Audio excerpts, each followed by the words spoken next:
Hello students, today we are going to start our tenses in English grammar. मैं आपकी Usha madam English teacher आपको बेटा आज tenses का मतलब समझाऊंगी कि टेंसेस होते क्या हैं और ये कितने तरह के होते हैं। ये टेंसेस इतने इजी वे से मैं आपको करवाऊंगी क्योंकि कोई भी हमने चीज़ करनी है अगर इंग्लिश ग्रामर की हमें टेंसेस ना आए तो हम कुछ भी नहीं कर सकते।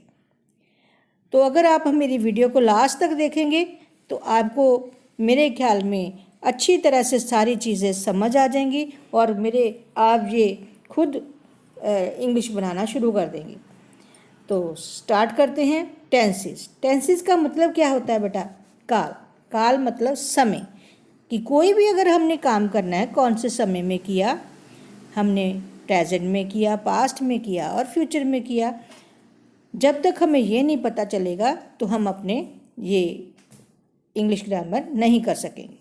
तो सबसे पहले है टेंसेस का मतलब समय और काल। ये कितनी तरह का होता है? ये समय और काल बेटा 3 तरह का होता है, प्रेजेंट, पास्ट और फ्यूचर। प्रेजेंट का मतलब क्या होता है? प्रेजेंट का मतलब होता है वर्तमान काल, यानी कि समय जो चल रहा है, जो हम इस वक्त, यानी कि मैं काम करता हूँ, खाता हूँ, पीता हूँ, सोता हूँ, जागता हूँ, कुछ भी मैं करता हूँ, यानी present. When the work is actually done, उसको क्या कहते हैं? Present tense. Past, when the work was done in the past time, जब काम किया गया लेकिन पास्ट में, भूतकाल। पास्ट का मतलब होता है भूतकाल, यानी कि काम तो किया, कब किया हमें पता नहीं, किया था किसी टाइम पे, तो उसको क्या कहते हैं? Past tense. फ्यूचर का मतलब होता है भविष्य काल। भविष्य यानी कि भविष्य में, फ्यूचर में हम कोई काम करेंगे, लेकिन करेंगे अभी हमें पता नहीं, लेकिन करेंगे जरूर। तो उसका मतलब होता है गा, गे, गी, कोई भी है, मैं काम करूँगा, खाऊंगा, पीऊँगा, सोऊंगा, लेकिन कब करूँगा? फ्यूचर में। तो उसको क्या कहते हैं? फ्यूचर टेंस, यानी कि भविष्य काल। अब बेटा प्रेजेंट, पास्ट और फ्यूचर 3 टेंसेस हैं और इनकी आगे 4 टाइप्स हैं। अब कौन कौन सी टाइप्स हैं? सबसे पहले है present indefinite tense, present continuous tense, present perfect tense and present perfect continuous tense. अब सबसे पहले आता है हमारा प्रेजेंट इंडेफिनिट, यानी कि इंडेफिनिट। इंडेफिनिट का मतलब क्या होता है? इंडेफिनिट का मतलब कि जो डेफिनिट है ही नहीं, यानी कि अनिश्चित काल, कि हमें पता नहीं कि हमने कब काम शुरू किया और कब हमने ख़त्म करना है। हम डेफिनेट नहीं है, लेकिन हम काम करते हैं काम, लेकिन ये नहीं पता कि कब से शुरू किया और कब ख़त्म करना। डेफिनेट है ही नहीं। कॉन्टिन्यूस का मतलब होता है कि इसमें बेटा कॉन्टिन्यूटी होती है, लगातार हम काम कर रहे हैं। परफेक्ट में होता है पूर्णता, यानी कि हमें पता है कि हमने काम ख़त्म कर लिया, जो हमने शुरू किया था उसमें काम ख़त्म हो चुका है। और परफेक्ट कॉन्टिन्यूस का मतलब बेटा ये 2 टेंसेस का मेल करके, यानी कॉन्टिन्यूस और परफेक्ट दोनों का मेल करके ये टेंसेस बना होता है, कॉन्टिन्यूस का और परफेक्ट का।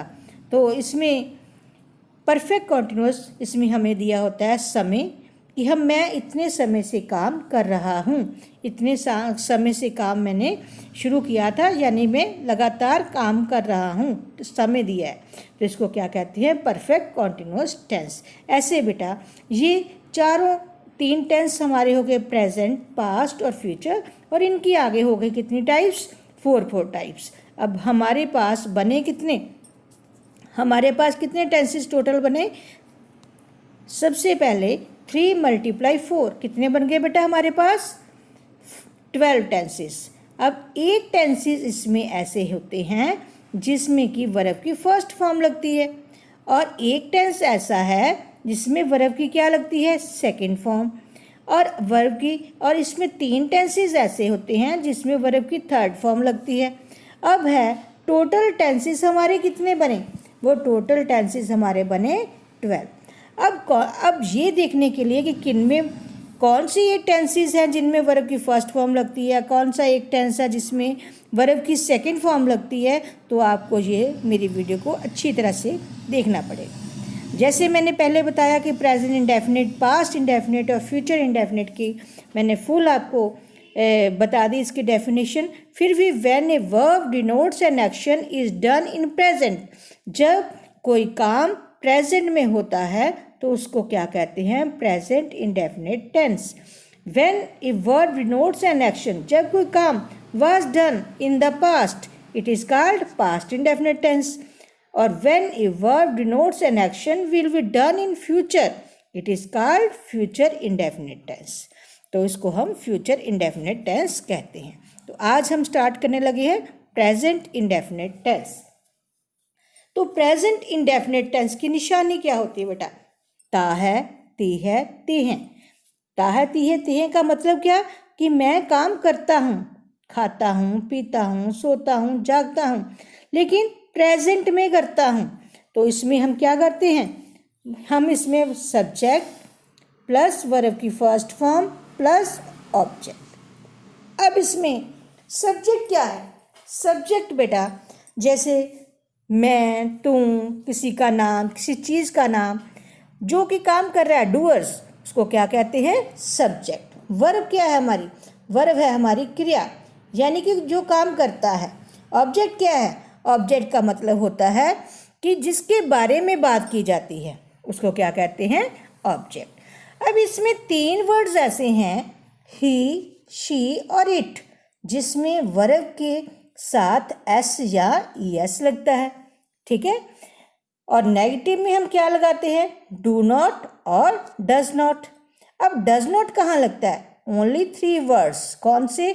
ही, शी, इट के साथ क्या लगता है, डज नॉट, और बाकी सभी के साथ क्या लगेगा हमारा, डू नॉट।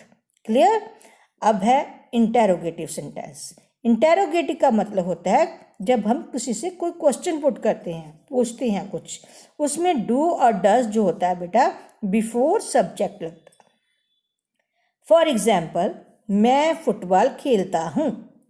अब मैं की जब हम इंग्लिश बनाते हैं तो बेटा हम बनाते ऐसे हैं कि मैं खेलता हूँ क्या, फुटबॉल।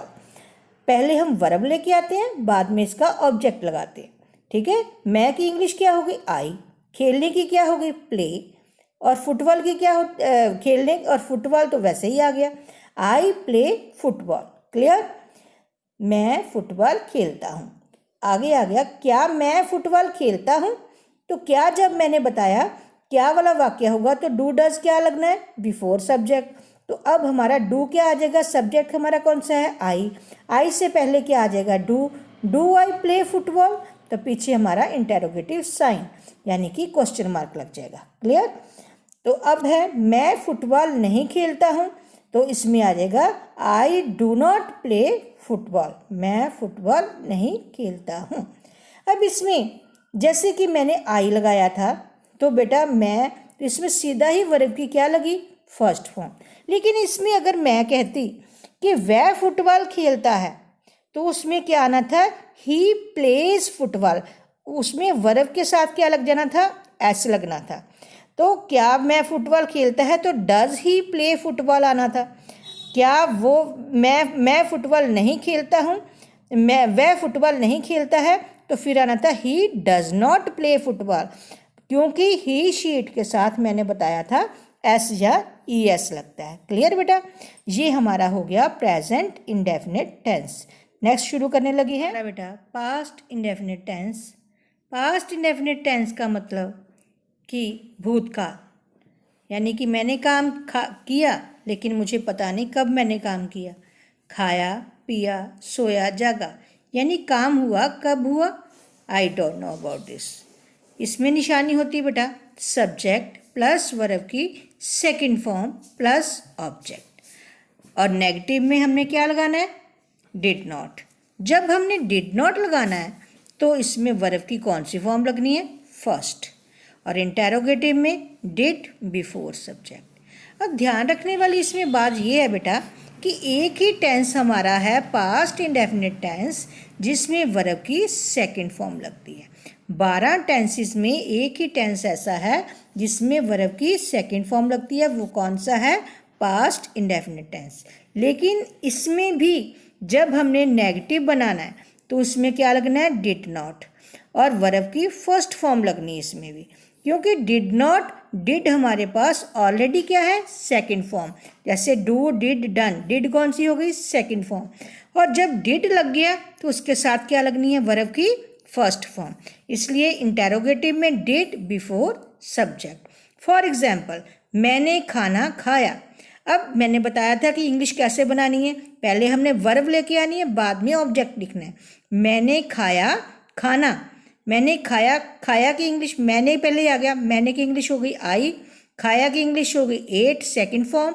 अब ऑब्जेक्ट हमारा क्या हुआ? फूड। मैंने क्या खाया? खाना। आई एट फूड। मैंने खाना नहीं खाया, I did not eat the food. अब यहाँ पर बेटा जो मैंने ईट लिखा है ये कौन सी है? वर्ब की फर्स्ट फॉर्म, क्योंकि यहाँ पर हमारे पास क्या लिखा है? डिड नॉट, और डिड नॉट के साथ हमने ईट फर्स्ट फॉर्म लगानी है। क्या मैंने खाना खाया? Did I eat the food. और डिड जो है हमारा बिफोर सब्जेक्ट है, सब्जेक्ट हमारा आई हुआ, और डिड क्या हो गया हमारा? आगे बिफोर सब्जेक्ट, और पीछे हमारा इंटेरोगेटिव साइन हो गया। क्लियर? अब तीनों मेरे ख्याल में समझ आ गए होंगे आपको। अब हमने फिर से देखती हूँ कि पास्ट इंडेफिनिट टेंस में मैंने सीधा बताया पहले क्या लगनी है? एक ही टेंस है जिसमें वर्ब की सेकंड फॉर्म। लेकिन नेगेटिव में हमने क्या लगाना है? यहाँ पर उसमें हमने सिर्फ डिड के साथ वर्ब की फर्स्ट फॉर्म, और इंटेरोगेटिव में डिड बिफोर सब्जेक्ट। अब हमने करना है फ्यूचर इंडेफिनिट टेंस। अब हमने करना है future indefinite tense. Future indefinite tense में फ्यूचर का मतलब क्या होता है बच्चे? फ्यूचर का मतलब होता है भविष्य काल, यानी कि भविष्य में हम काम करेंगे। Subject plus will shell plus verb की फर्स्ट फॉर्म, इसमें वर्ब की फर्स्ट फॉर्म लगनी है, प्लस ऑब्जेक्ट। इसमें क्या होता है? गा गे गी, यानी कि मैं काम करूँगा। कब करूँगा? खाऊंगा, पीऊँगा, सोऊंगा, जागूंगा। कब करूँगा? आई डोंट नो, मैं फ्यूचर में करूँगा। तो इसमें है नेगेटिव में will not, shall not, interrogative में विल और शैल बिफोर सब्जेक्ट। अब इसमें है अध्यापक पढ़ाएगा। अध्यापक की इंग्लिश क्या होगी? The teacher will teach. पढ़ाने की इंग्लिश क्या होगी? टीच। अध्यापक नहीं पढ़ाएगा, the teacher will not teach. क्या अध्यापक पढ़ाएगा? Will the teacher teach. पीछे आ गया हमारा इंटेरोगेटिव साइन। तो ये जो है हमारे 3 टेंसेस मैंने करवा दिए इंडेफिनिट के, प्रेजेंट, पास्ट और फ्यूचर। मेरे ख्याल में ये तीनों आपको समझ आ गए होंगे। एक बार मैं फिर से रिपीट करने लगी हूँ। देखिए, प्रेजेंट में हमने क्या लगाना है? सीधा ही सब्जेक्ट प्लस वर्ब की फर्स्ट फॉर्म। पास्ट में हमने क्या लगाना है? सब्जेक्ट प्लस वर्ब की सेकंड फॉर्म। और फ्यूचर में हमने क्या लगाना है? Subject plus will shell plus verb की फर्स्ट फॉर्म प्लस ऑब्जेक्ट। अब ये तीनों टेंसेस आपको समझ आ गए होंगे मेरे ख्याल में। अब मैं नेक्स्ट वीडियो में आपकी कॉन्टिन्यूस वाला तीनों पार्ट्स लेकर आऊँगी, तो मेरे ख्याल में आपको सबको समझ आ गया। थैंक यू बेटा। मेरी वीडियो को लाइक करें, शेयर करें और मेरे चैनल को सब्सक्राइब करें। Thank you.